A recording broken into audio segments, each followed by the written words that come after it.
আর অপেক্ষার দিন নয়। এবার গ্রাম বাংলার পুকুরেই হচ্ছে ইলিশ চাষ। শুধুমাত্র ইলিশের জন্য আর বর্ষাকালের অপেক্ষা নয়, সব ঋতুতেই পাওয়া যাবে ইলিশ।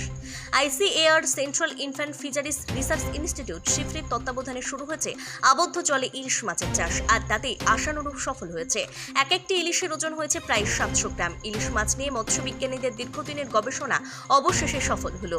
ইলিশ মাছ উৎপাদনের সঠিক সমীকরণ বের করতে পেরেছেন বিজ্ঞানীরা। মাছে ভাতে বাঙালির সবচেয়ে প্রিয় মাছ ইলিশ। ইলিশের নাম, গন্ধ ও স্বাদের ভোজন রসিক বাঙালির দুর্বলতা নতুন করে বলার নয়। তবে এতদিন পর্যন্ত ইলিশ মাছের জন্য নদী ও সমুদ্রের মুখাপেক্ষী হয়ে থাকতে হতো। এবার সেই দিন শেষ। এবার ইলিশের উৎপাদন হবে আবদ্ধ পুকুরে। গবেষণা চালিয়ে রীতিমতো সফল হলেন মৎস্য বিজ্ঞানীরা।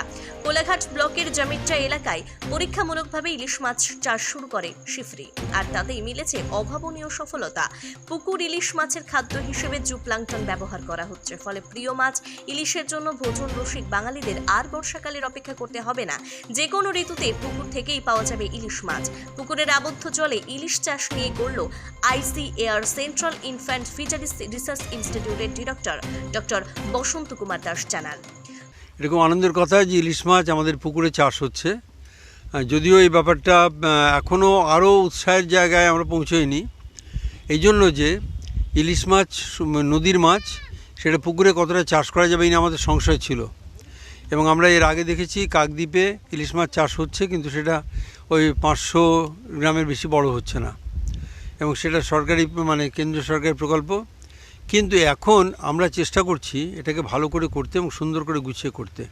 তো করেছি এদেরকে যে তোমরা এই কাজটা করো ভালো করে, এবং আমাদের দপ্তর এবং সেন্ট্রাল গভর্নমেন্টের যে ইনস্টিটিউট তাদেরও, ওরাও সবাই সাহায্য করছে আমাদের, যে সব মিলিয়ে যদি জিনিসটা ভালো করে করতে পারি আমরা।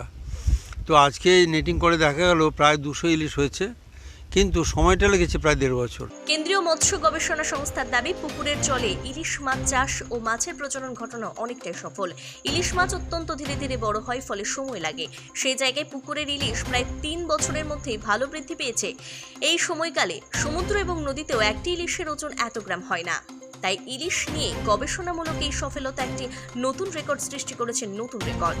দিন দিন নদী ও সমুদ্রে ইলিশের পরিমাণ কমছে। পুকুরের জলে ইলিশের চাষ ও প্রজননের মাধ্যমে ইলিশ উৎপাদনের ধারাবাহিকতা বজায় রাখতে ICAR NSF প্রকল্পের শিফরি কর্তৃপক্ষ রাজ্যের 3 জায়গায় পুকুরে ইলিশ চাষ শুরু করেছে। আগামী দিনে বাঙালির প্রিয় মাছ ইলিশের জন্য শুধুমাত্র বর্ষাকালের অপেক্ষা করতে হবে না। ये हमारा मीठा जल में जो इलिश चाष है, ये एक NSF प्रोजेक्ट हमारा यहाँ चल रहा है ICAR का।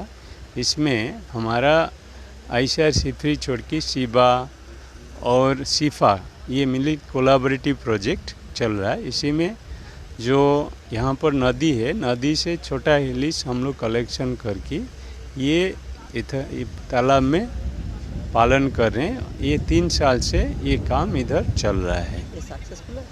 ये हम लोग चाहते हैं ये सक्सेसफुल होगा, क्योंकि हम लोग यहाँ जो कर रहे हैं अभी 3 साल में 700 तक ज़्यादा हिल्सा आप आज देखेंगे ओजन का, वो देखेंगे। वो आहिस्ता आहिस्ता बढ़ के भी, जैसे बोलते हैं ना, 1 किलो हो जाने से सक्सेसफुल पॉन्ड कल्चर में सक्सेसफुल। लेकिन ये है स्लो ग्रोइंग फिश है, मिनिमम 3-4 साल लगेगा 1 किलो हिल्सा मिलने के लिए।